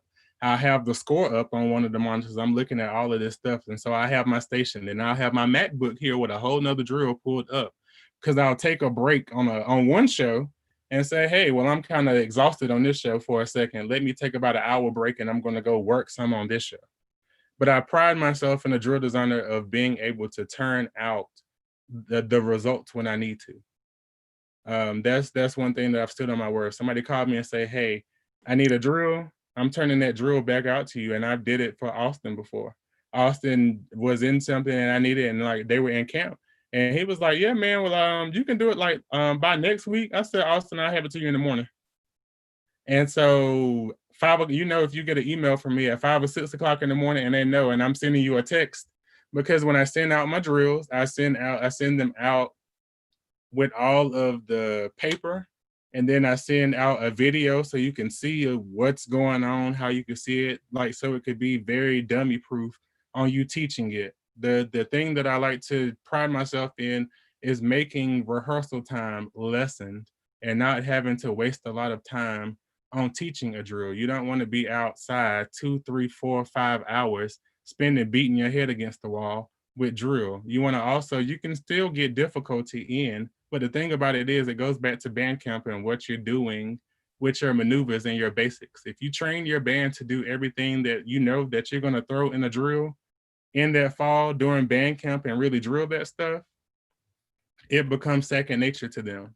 And another little tip before I go to the video, John got me talking, is a big thing that I do is just like you warm up your instruments, I've always warmed my groups up visually. So just as much as we warm up sitting down, I do a marching warm up as well. We'll play and we'll go through a series of commands. So I have like maximum strength warm up by Gary Gilroy. That's what I'll usually use to write a warm up drill too, because you know you're going through all of those mechanics on your horn, but I have it emulated the same way in the drill. And that's with my drill writing. Anything that you're going to hear in the music, you're going to see it visually. So I pride myself on being a visual representation of the musical presentation. So I always think about being the visual representation of the musical presentation. And so I'm going to show you a more top angle of our show so you can see the drill. You can go and watch the production video that we put out at A&T, but you know, that shows multiple angles, but I want to focus more on the drill piece of it. Any other questions? And that was a good question, Brian. And a lot of y'all kids make me feel old because I remember when y'all were in middle school, like when y'all were marching in band, a lot of y'all that marched at Hope County, because I was around the band for so long, like seeing a lot of y'all circulate through middle school, high school, and now in college and getting ready to come out of college. Like some of y'all like got us feeling a little old. All right, let me pull this video up, and that's gonna be that. We're gonna go to our questions.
So that was the last thing I've designed. And so now we're here at the questions. So before we get to the questions, I want to personally, again, thank you for doing this for us. And Band, and for those who are on the call, I think it was expressed earlier that drill writing is, for lack of better words, becoming a lost art. And if you really want to learn drill writing, you're going to have to be hungry and seek someone to learn it, because a lot of colleges don't necessarily offer the drill writing class like it was when I was at Florida A&M. It was a class, and we had to get the actual book, the Patterns in Motion book, and the Bill Moffitt. It was at the bookstore. You had to go purchase that book, keep that book, and then we had to really had 2 semesters of that. And then what's happened is, with these things change, like in politics, and sometimes politics impact like school credit hours, and departments that have had to cut certain things, certain courses at a lot of universities where this, it's not really taught anymore. It's not even in a lot of curriculums. And so those of us in North Carolina, we should cherish who we have here to learn from, to pass this on. And a lot of the more recent books don't really cover a lot of the material that Gary Bryant has covered, because a lot of the books kind of really just gloss over even the history, a lot of history that he brought up with the drill writing. So I appreciate you coming in and speaking to the class on that. And and if we could take our devices or everything off of mute and just go ahead and give a round of applause, and then I'll thank you. Great job, Mr. Bryant. Great job. Yeah, great job.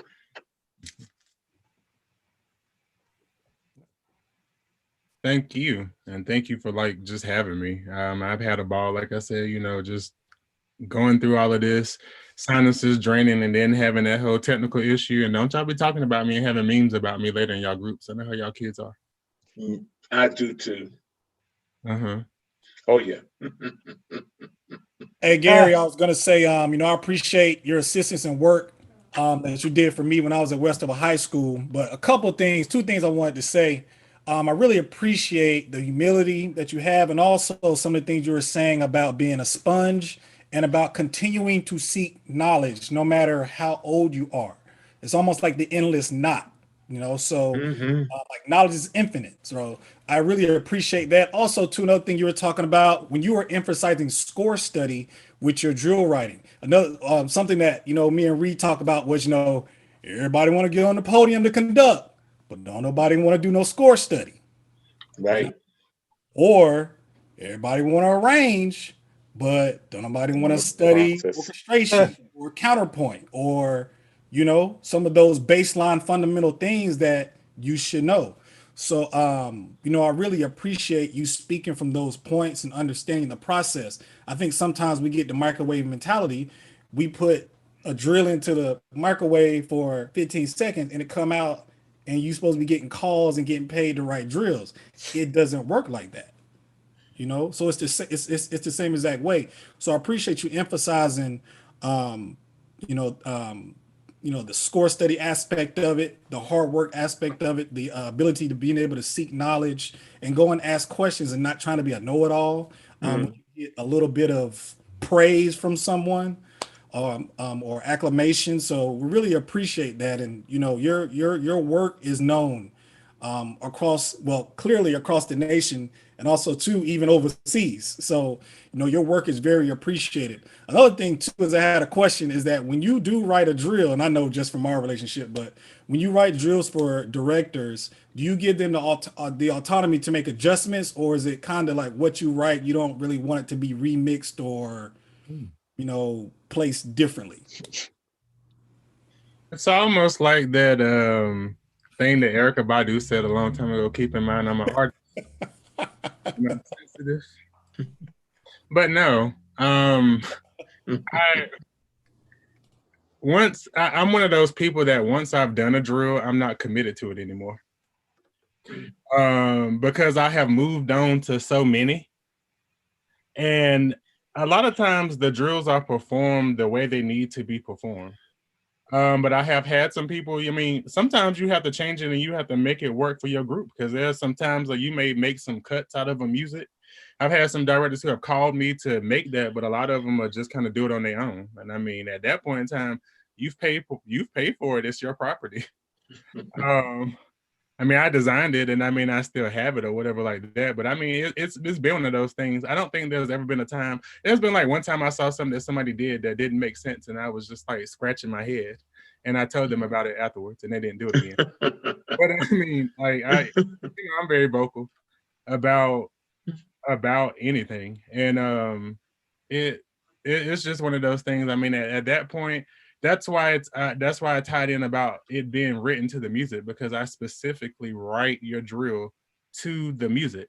So it's like everything that's going on musically is already like there. But I mean, I've had some people that had to do that, but I don't. At that point in time, once it's sent to you, it's kind of like out of my hands, because I'm not the person that came to teach it to you.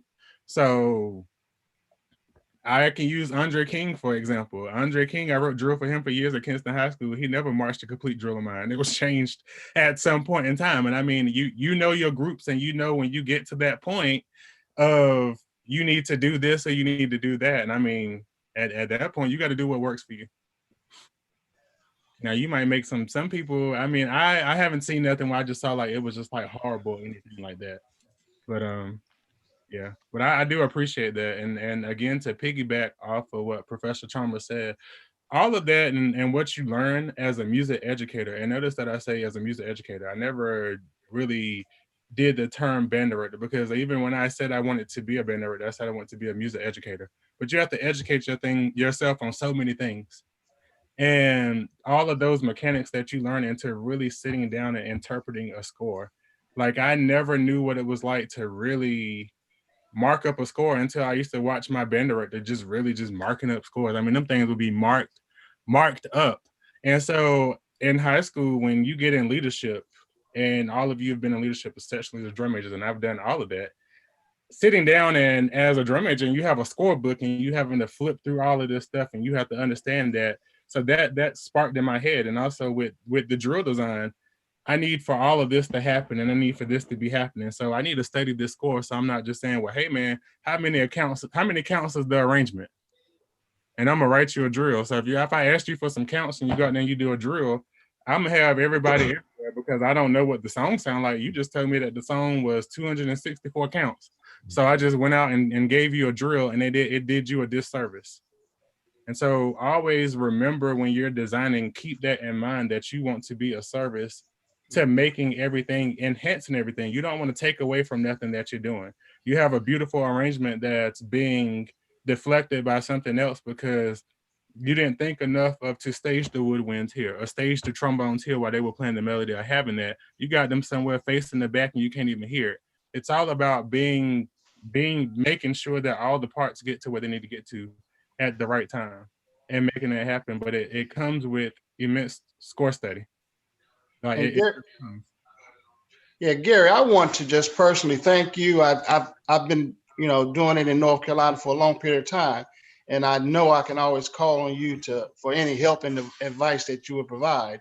And I truly trying to figure out if there's anybody that is actually out there that is doing it in North Carolina and abroad more than you. I mean, I know there's some people down south and there's some people on the call that are actually doing it, but around North Carolina, man, we depend on what you provide for us. And I really want to just thank you and say that you have fast forward a lot of the years in my career with drill writing. I know you did the my first, my last, my everything, and the drill was so wonderful. I ended up doing what Mr. Chalmers was talking about, kind of bringing your drill back up and kind of adding another song, which was Aztec Fire, to it because the drill was that powerful and wonderful. But thank you for just doing what you do for us, especially in North Carolina, because I know so many of us depend on you. We depend on you. But is there somebody else in North Carolina that's doing this for us? I don't know. I think it's only you. And a lot of times I would go to the core style programs back in the 90s, and I would see when just, I would see the same show from different bands, and they're buying the show from this company somewhere, and they're employing that. And I can go to down in Jacksonville, North Carolina, and see the show that Southview is doing in Fayetteville and all of that. But I never see that with your shows. And I appreciate that, man. I'm off. I just had to tell you thank you for all of that, man. And you really moved us pretty far in our brand programs. And thank you. Well, thank you, man. Thank you. For those of you who don't know, I mean, I have a great relationship with Pratt. I'm a person that Pratt will take it from me how it's gonna come. It ain't a lot of people he gonna take it from. Out to know, I will sit on the phone with him and we will chop it up for some hours. And I mean, and really break the stuff down. But I respect and appreciate our relationship. But it's people like that who have kept me a household name. And all of those people. I mean, I really don't know what other people are doing, but that's when I always tell people. At one point in time in Fayetteville, I was writing E. Smith drill, Westover drill, Pine Forest drill. I was doing Hope County down the road, and nobody's show looked alike. You would never know because I do so many different things, and I don't want to be like, well, that looked like that, and I saw that in this person's show, and I saw that in that person's show, because at the end of the day, I am Gary Bryant. I have a style of my own. I'm not trying to, I'm always influenced by things, but you take what you're influenced by things and you make it your own. And so it's like anything. It's like going to the store to buy stuff. You didn't grow that meat. You didn't grow those vegetables, but you take it home and you cook it. And what you put on it and what you season it with is up to your thing and what you do. Some people can cook it. Okay, do you want burnt chicken or do you want gourmet chicken? That was a perfect analogy there, Mr. Bryant, because you have to put your own seasoning on everything. Especially like, let's say you buy a stock arrangement or even a stock drill. You have to make it work for your group. And a lot of band directors try to take these stock arrangements and stock drills and try to do what is on the paper. You can't do it. You have to make it work for you. And I appreciate everything that you've talked about today. I appreciate you, and I just appreciate you for taking me under your wing. And meeting you, but like just knowing you and all what you do. Mr. Chambers sought me out, came to my house, and we spent a whole day. Andre Barton, like they came up to my apartment and we spent a whole day. This was 10 years ago, actually, and spent a whole day just working. So I'm one of those people that I like to be in the company of people of minds that think like I do and think and want to be progressive. And that's all about being progressive. Like I get on people a lot about doing old things and being stale and how we have to move our activity. Because I think about even like with concert groups and stuff like that, you play literature and you do stuff and you prepare for that. But I feel like if you're an educator and you do what you need to do in all assets of your band program is going to be good. It's all about having a system in place. And it's all about having a system in place. And when you don't have that system in place, things go. I always like to look at groups. Your marching band should be like a representation of your concert groups. Everything should be simultaneously, not where I see a band, oh, you have this great marching band, but have a terrible concert band, or vice versa. So those same you take all of that stuff and you apply it, and that what makes you have a total program. But you got to have those concepts.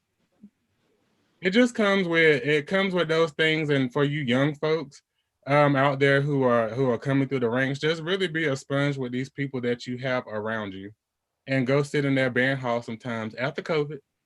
And because I have to keep saying after COVID, and really just learn. And that's how I truly learn from people like this. Like all of these people on this screen, I've had some type of interaction with, or some type of talks about something, and we have chopped it up about ideas. Okay, I have a question. So when you were writing all these shows for these different groups and then you had to adjudicate them, did you think Or do you feel like you adjudicate them harder because you know the shows in and outs? Oh boy.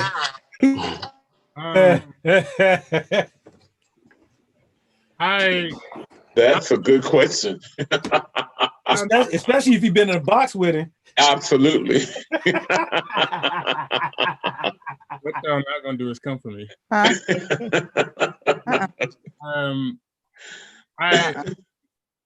I'm one of those people. I judge you on what you present to me that day, and I take everything else out of it, whether I designed your show or not. Because a lot of times I'm not even the caption, the judge, and marching, so I'm not looking at that. Because at this point, for probably the last 10 years or so, I've been so general effect heavy. That's all I judge. It's rare that I go somewhere and I'm actually adjudicating marching. Although I'm looking at it in GE, I'm looking at so much more.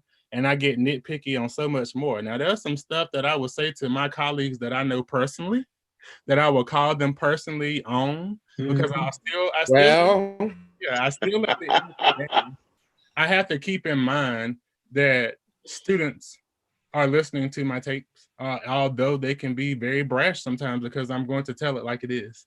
Wow. I'm going to always tell it like it is. I'm not going to sugarcoat nothing for you, because when you go to these things and people hand stuff out to you, you said sometimes, Queen.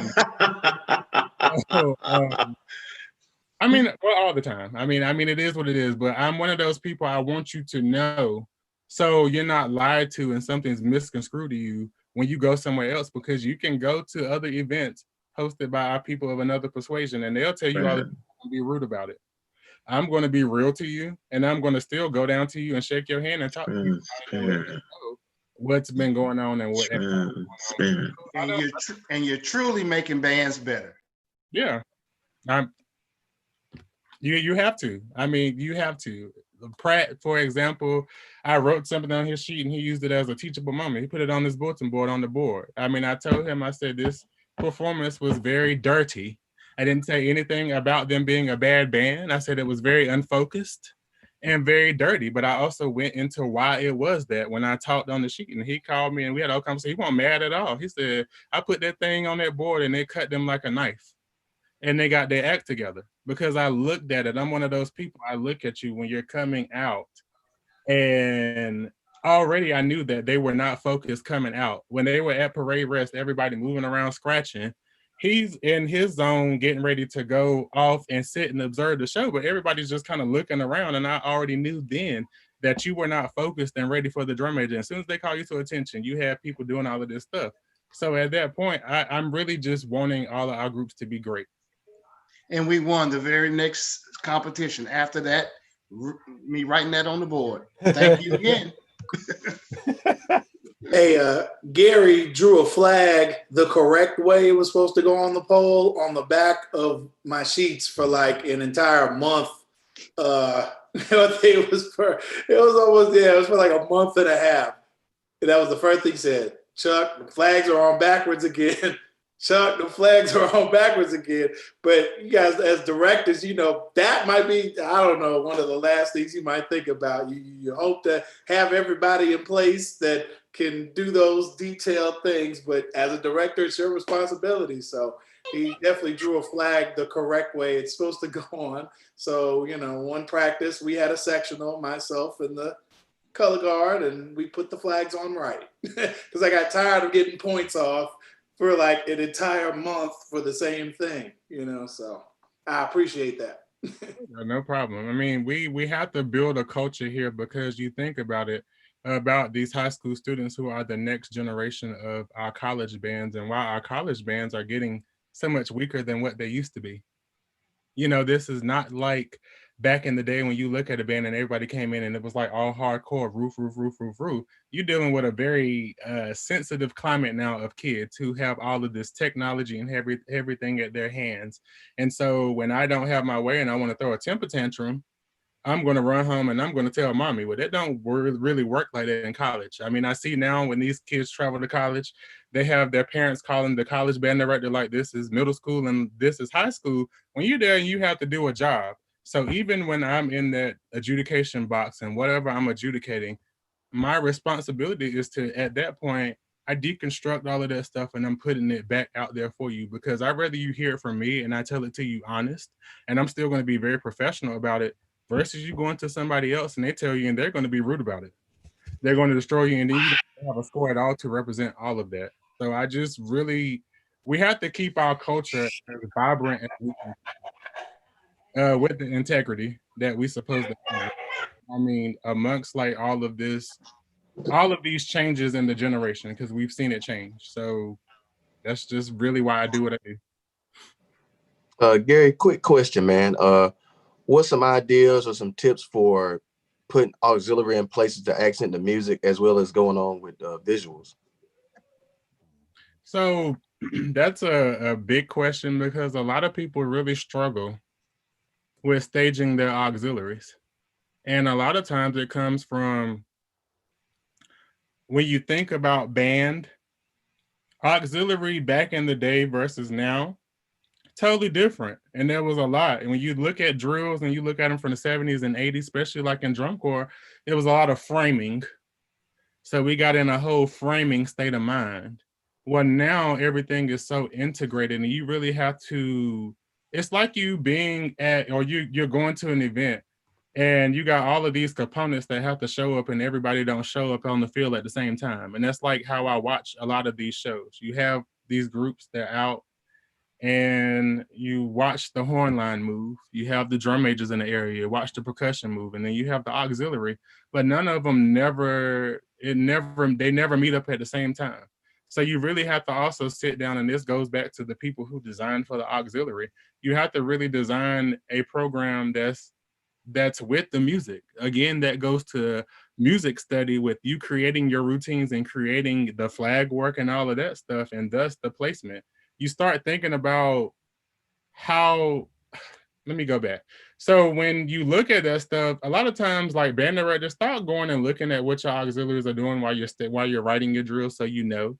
Because a lot of times you'll have people, they'll write the stuff and they'll be out there doing it, but it don't really make sense, and then they'll move, or you'll just, it's a big thing. So my big thing is really just looking at those spaces of where they can go, and really keeping your drill open so they can move in. It's all about knowing how to weave them in too. And I know that's a big struggle for a lot of people, of weaving in their auxiliary, but you really have to, I'm not gonna get on the whole like color guard piece with color and stuff like that, but really start thinking about the music, and look at your drill and what you got going on. And if you got open spaces and stuff like that, start thinking about where you can plug them at. But you also have to take your auxiliary outside before the band is outside, and really teach them how to maneuver in and out of the band. Because a lot of problems you'll see too is, well, flag girl done dinged the trumpet, the first trumpet player in the bell, or then in the valve. So now the half the show, the valve is stuck. So you have a lot of stuff like that. Or we done a trombone slide, so now they can't move their trombone. So it's really teaching them how to weave in and out of stuff too. But I do that at band camp as well. I have the auxiliary and the mingle between the band, and they already learn how to take those windows to move in between. So you really have to just really look at your drill design, assess what the formations look like, assess what you have auxiliary wise, and think about those staging points of the music, like the highs and lows. There's times where they can really be in that formation, locked in, and then think about when you move them out. Their program is just as integral as the music and as the drill design, and you have to think about it as such. Hey, Gary, I wanted to, well, first of all, thank you for what you do. Obviously, put me on the spot with the completion of the drills, but but it's all good. But one of the things that I really appreciated, and one of the things, in a transparency moment, is that you helped me with the transition of the flow of the show, which is definitely important, because that has a lot to do with your auxiliary as well. We can't be afraid to like break norms and things like that to create a flow with your show that's going to work with your auxiliary as well. So, I just wanted to say that was one of the areas that, in a moment of transparency, you helped me improve with Shaw this year. So I'm grateful for that. You're welcome. I mean, I look at what bands have already done or what they do, and I study like what you do, and I make it my business to improve. And I always like kind of interview the director that I'm designing for too. And I say, well, hey, what are some things that you want to improve on? Or what are some things that you want to grow from? And I kind of use that for our show, and I go there and I sit down and I design. And it's never to just like you look at the band and then the next year it looks like something totally different. I still want to keep those elements that make that band in the drill design, and don't just shift it away when it's not like really like helping the style or taking away from the style of that band.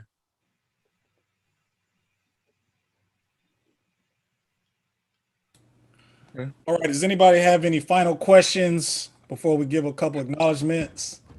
Yes, I have a question, Professor Chalmers. Hello, Mr. Bryant. My name is Asia Boware. So I came from a core style high school, and I didn't learn how to march traditional until I got to Fayetteville State. And I know that we are a hybrid group. So my question to you is, when you're writing drill for marching bands that do both concepts, how do you go about it? And then when you see it unveiled on the field, do you make changes? How they transition from core to traditional? How do you go about it? So I can use A&T for an example, because I mean at this point, you know, we do it and we've like indulged in it a lot. Yeah, I really let the music dictate a lot of that. You know, you have it's having those kind of textures of your show and of your music, and like those highs and lows. Like, you know, at a part, if the music is very intense, you're not going to be rolling your feet. Like, and it's things of like, because we keep all our sound forward now, we do a lot of backwards marching. So we know when it goes back to that score study piece for me. Like, and just like really knowing. And so like there's times like when I know that we have to keep that sound forward, that's when we do a lot of our core marching. So if I'm having to back into a pinwheel or do backwards marching, that's when we do a lot of core. And if it's something like soft in the music, that's when we take advantage of the roll step. And then when it picks up and, you know, we got that drive, then it's time to hammer it out. So it's just really kind of like knowing when to pick and play, like with the music. So like breaking the music down, like we're soft here, so this is that roll step, and then as we pick here and it builds up, we're going to start high stepping. So it's just like really picking and choosing and making sure that everybody's on the same wavelength when you're doing it, and you're not having a mixture of things going out at the same time. Did that answer your question? Yes, it did. Thank you. Thank you. Right. Anybody else have anything for Mr. Bryant?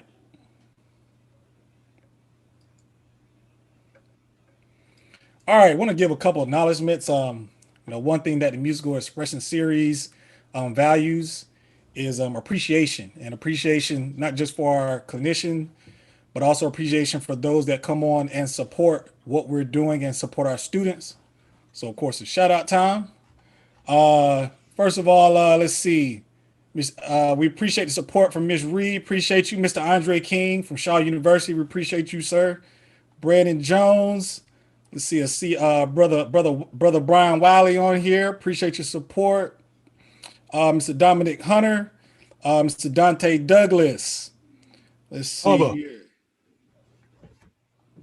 Jeremy Ross. See, Mr. Oscar Wright. Mr. Quentin Joyner. Scrolling. Mr. Timothy Chambers, who's also a former director of bands at Fayetteville State University. Let's see here. Mr. Warren Shaw. I know I saw Devon Pickett, saw him on here as well. Mr. Roosevelt Pratt, saw him on here as well. We have any Fayetteville State alumni that's on here? Appreciate you. We have any A&T alumni on here coming to support Mr. Bryant? We appreciate you. Also to any non-MBX members that are on the call here to learn this, coming in to learn this information, we appreciate you as well. And also too, we appreciate the MBX students for being in class today and being here to support our clinician. So lastly, before we catch the let out, we just want to give a final thank you to Mr. Gary Bryant for his drill writing masterclass. We appreciate you. Thank you for all the work that you're doing. Thank you for what you're doing for the MBX Express and everyone across this nation and across the band world that you've helped to support. And again, we want to support everything that you have going forward. So again, you can put your information in the chat. Also, to any directors, if there are any directors that were on the call that I did not recognize, that I may not be familiar with who you are, what I'm gonna do is I'm gonna put my MBX number, my bat phone in the chat, and just send me your information next time you're on the call. I'm gonna make sure I shout you out. So again, we appreciate everybody. We appreciate all the support that we've had going across this series. Of course, we're gonna continue what we're doing, and it's gonna keep getting better and better. So thank you, everybody. All right. I'm gonna turn it back over to our director of bands, Dr. Jerome Reed. Hey, we can get ready to start an outro. Class, thank you all for chiming in. Looking at band app and Canvas as how we're going to move forward next week with class. And we have 2 more series left. We have Mr. Adrian Wright, Dillon High School, coming up next week. And then we're going to go back to Dr. Tamisha Brock, which is something that we all need. We're going to talk about mental health because there's a lot of stressful things happening, just period. And she's going to come back. That is a passion of hers. And she's going to come back for us and have a discussion, about music and dealing with stress, managing stress. And these are some of the things that we often do not talk about. It comes right before the holiday, and that'll be our last of the semester. We're going to continue with this program, this series, and carry it forward.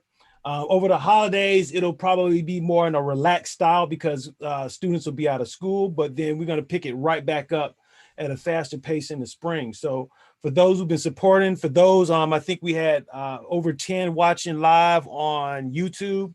Appreciate you all, supporting the students. And we can go ahead and roll the outro. Good to see you, Mr. Chambers. As always, band, and just to give honor and credit where credit is due. Before me, he had a band. He really built this program that we're in, and a lot of things that we have because of Mr. Chambers' work and dedication and commitment. He left an infrastructure of musicianship where it really wasn't a struggle where I had to pull teeth to do things like tuning and balance, so the infrastructure of musicianship was there. I credit Mr. Chambers for that. And I remember the years I was at another institution watching Mr. Chambers at Fayetteville State and what he developed, and even watched his show at Honda Battle of the Bands. So for those of you in the band program, which you should know your band history, Mr. Timothy Chamber, he brought MBX to the Honda Battle of Bands in its heyday, when it was really, really a competitive thing. And that was Mr. Timothy Chambers. So I just really wanted to personally give him that honor and credit while we're on here. All right. So we're about to roll that footage that Mr. Chalmers has, and I'm out. Hey, real quick shout out to Mr. Charles Connor. I omitted his name when I was scrolling fast. Out in Vegas, holding it down. So appreciate you, sir. Mr. Chalmers, you have my sister band director, Mr. Jamil Judge, is on here as well. Okay, yeah, shout out to him as well. And I put my information down in the chat. So just tell him to send me a text, and I got him, and most definitely we'll most definitely get up and communicate. So thank you.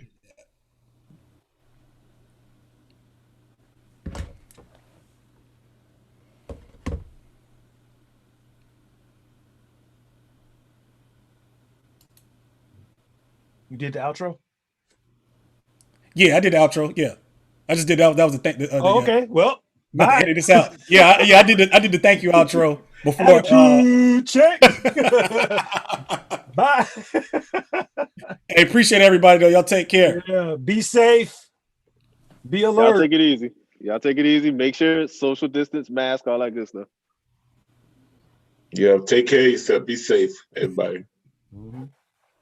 Especially up there in Pennsylvania. You know it. Hey, you know it. I know where you are now, brother. You know it. That's why we doing everything Zoom. So I know that's right.